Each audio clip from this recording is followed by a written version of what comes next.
In this time of COVID-19, it's all about staying healthy and boosting our immune system to help fight the virus.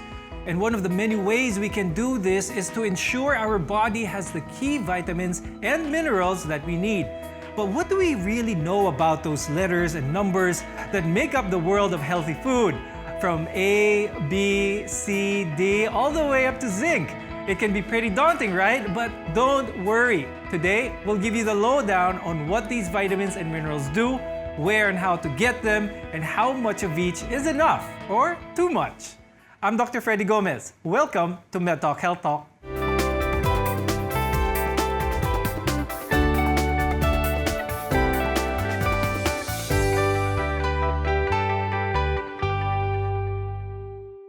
A balanced diet is a secret to making sure we get the vitamins and minerals our body needs to function properly.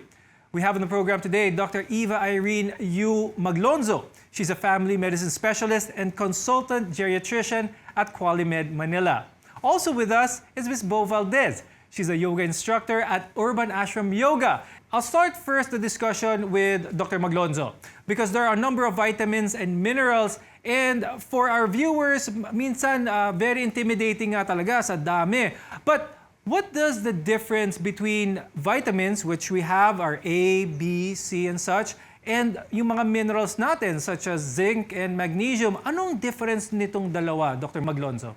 So for the vitamins and minerals, vitamins are either water soluble or fat soluble, and there are also vitamins which are produced by the body. So like for example, your vitamin D, you can get that from the sunlight, then that will be synthesized already.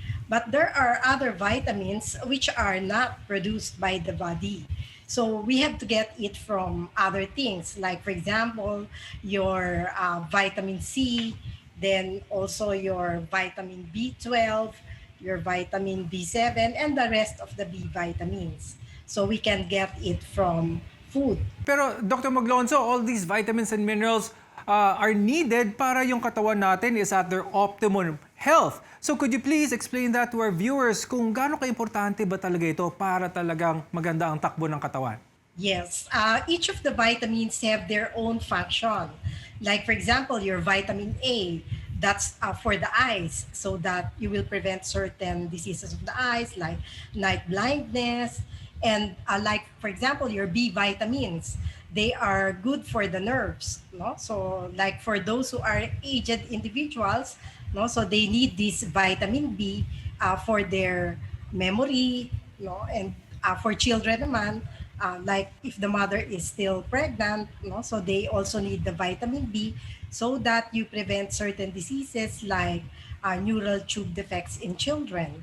No? And vitamin C, that's very good for immune function. Vitamin D, although it's good for the skin, it also has a role in immune function. And the minerals, yung zinc, it's also very good for the immune function. Now, I'll ask Bo, with all these vitamins and minerals available or needed by the body, how important is this as part of your lifestyle? Definitely, of course, these vitamins and minerals, they repair any cellular damage that the body may have. That's one. Of course, it also converts food into energy, which we definitely need energy to function throughout the day. And of course, the most important is that it really boosts our immune system. So just to be able to have the right amount of vitamins and minerals in our body is pretty much what we need to just really get us by. That's right. A follow-up question to that, Bo. Knowing that all of these are important for your body, are you conscious whenever you go out, whenever you ever go out to eat, do you think, oh, this has good, and does this maybe have enough vitamin A or C that I may need? Are you conscious about these things, or you just try to just be as healthy as you can be, knowing that you will be able to be covered with enough vitamins and minerals? I don't do anything in extreme, really.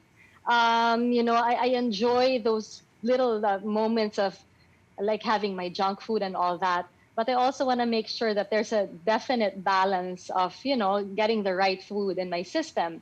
When I do go out to eat, I'm not as conscious. When I do go out to eat, I would like to also enjoy, just making sure that, I don't take in what is not good for my body, of my knowledge, what isn't good for me.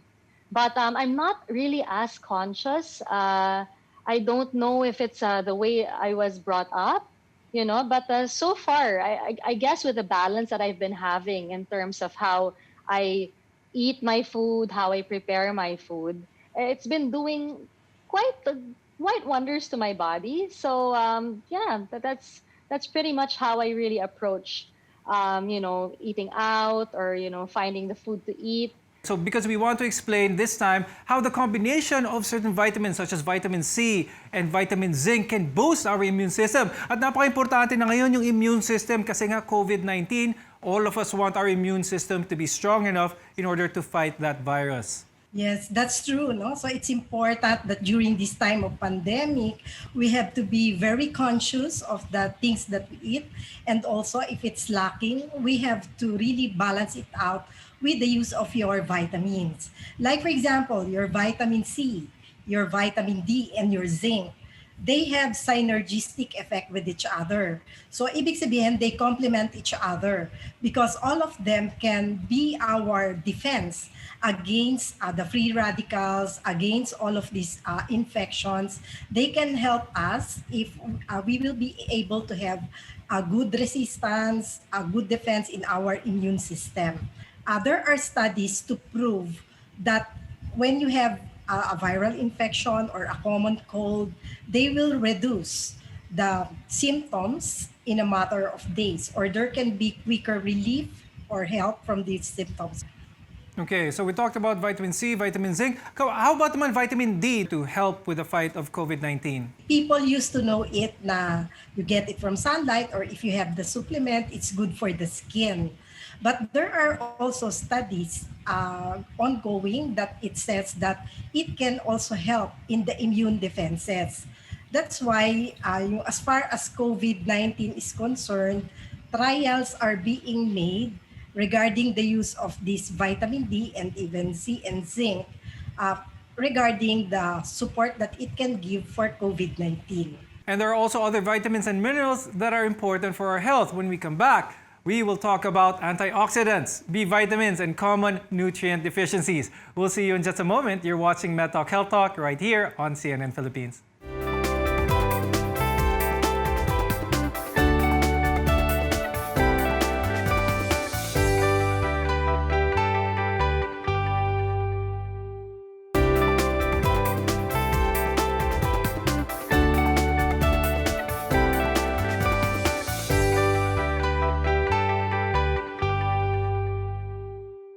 This is MedTalk Health Talk, your partner in healthcare. I'm Dr. Freddy Gomez.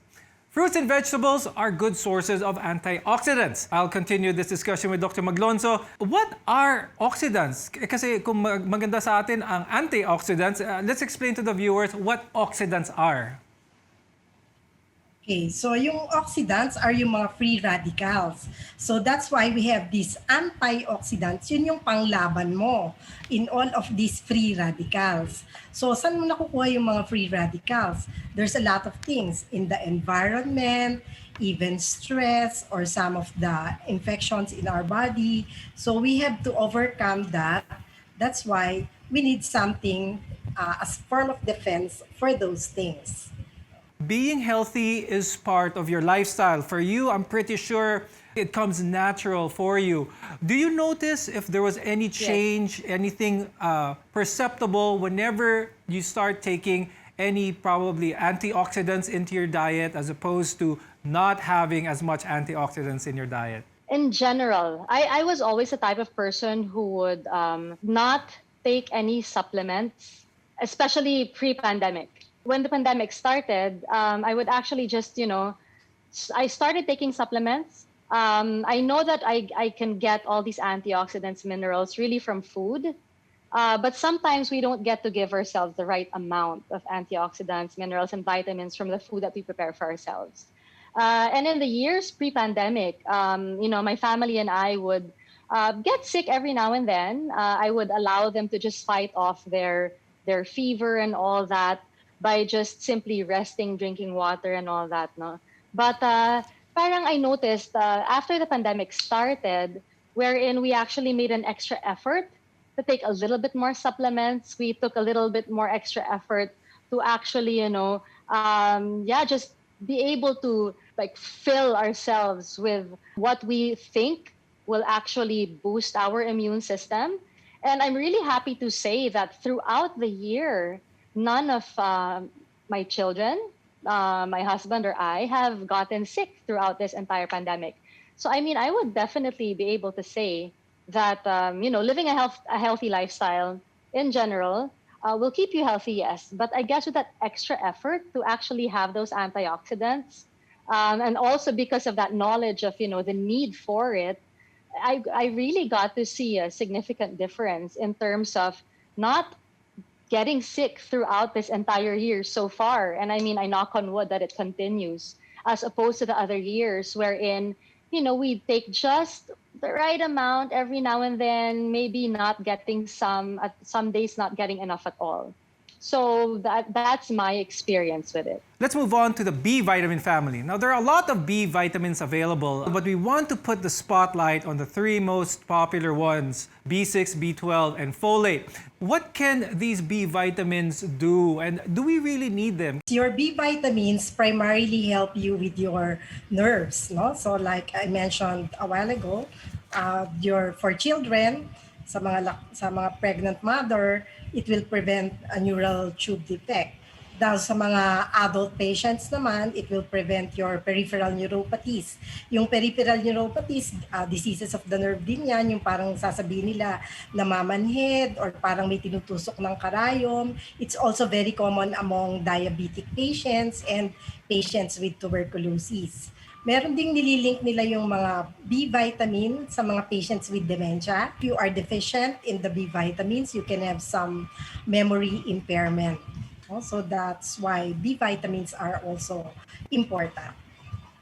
Now, some people say we don't really need to take that much vitamin supplements because with a balanced diet, we are told we get most of the nutrients that we need, if not all of them.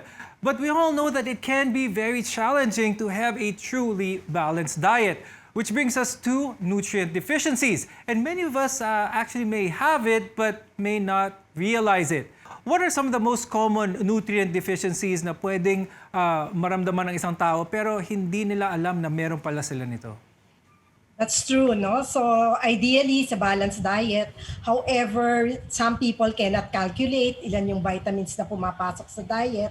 Like for example, your vitamin A. Kung deficient ka dyan, you can have night blindness.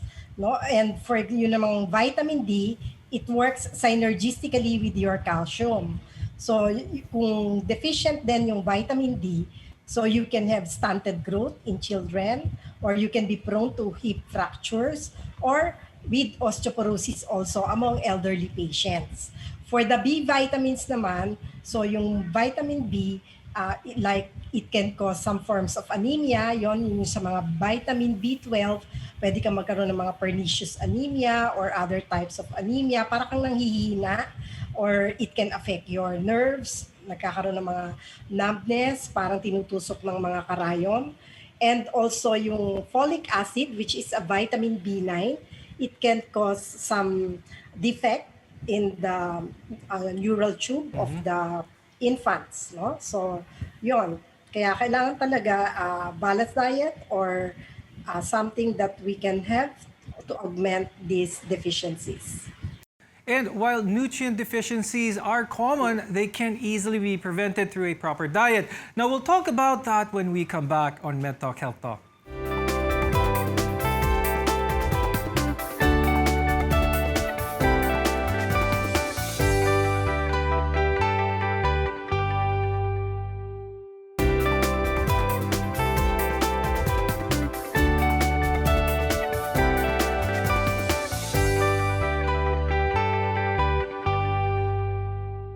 You're watching Med Talk Health Talk, where your health comes first. I'm Dr. Freddy Gomez. Now, the best way to get the nutrients we need is through food. Bo, what does a balanced and healthy diet consist of for you? In my case, a balanced and healthy diet is really about portioning. It would be safe to say also that it's different for each person. And you know how each person is a different make and model. right? And like in my case, I work with a personal coach right now who's actually giving me a diet to follow. So there is a certain amount of carbs, a certain amount of protein, and a certain amount of fat that I should be taking in, considering my height and my weight. And I think it's also important for a lot of you to know that I'm underweight for my height, mostly because also of a very fast metabolism.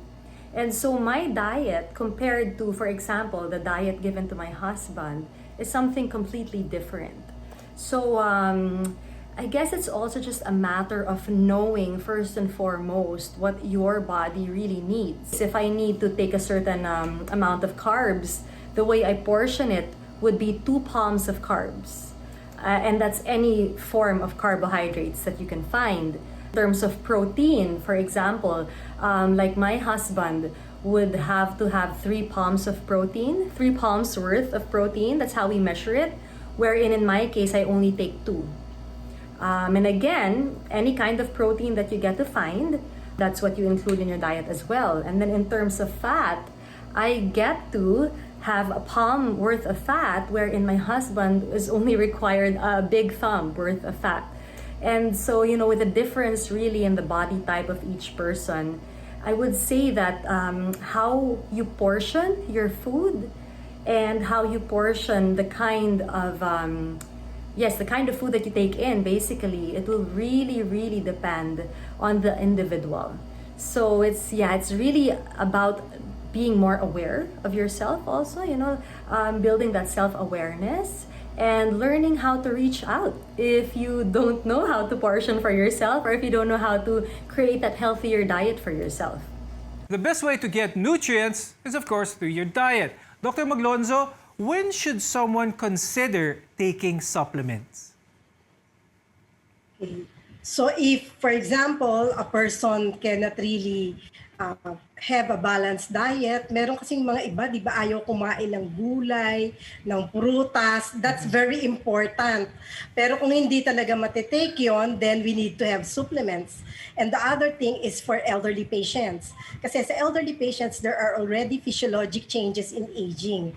Like they have difficulty swallowing, they have difficulty tasting the food, so they don't want to eat that. So I'm sure this elderly will have a deficient diet. So it's important that they take supplements for that to augment for the lack of these vitamins and minerals. Another question, Dr. Maglonzo, is there's actually some of these vitamins which are not water-soluble. Kailangan mag-ingat din ng mga viewers natin because they can actually take too much of this. What type of vitamins and minerals should they be wary of? Because some of these do have some caution whenever they take them. Yes, so each vitamins and minerals have their own uses. So whatever is deficient in their diet, that's the one that they should be taking. Like for example, yung mga vitamin A, vitamin C, and vitamin E, they can actually help in your immune system because they can fight the free radicals. We'd like to thank our guests, family medicine specialist Dr. Eva Irene Yu Maglonzo and yoga instructor Ms. Bo Valdez. Vitamins and minerals are essential nutrients that keep our bodies healthy. Like air and water, we need them to keep functioning well. Now, these nutrients get thrown together, but they are all very different individually. And the good news is many of the common food we know are good sources of vitamins and minerals. So it's quite easy to meet the required amount on a daily basis. But when in doubt, listen to your body. You'll be surprised it has ways of telling you when it's missing something important. I'm Dr. Freddy Gomez. This is MedTalk Health Talk on CNN Philippines. Stay safe, everyone.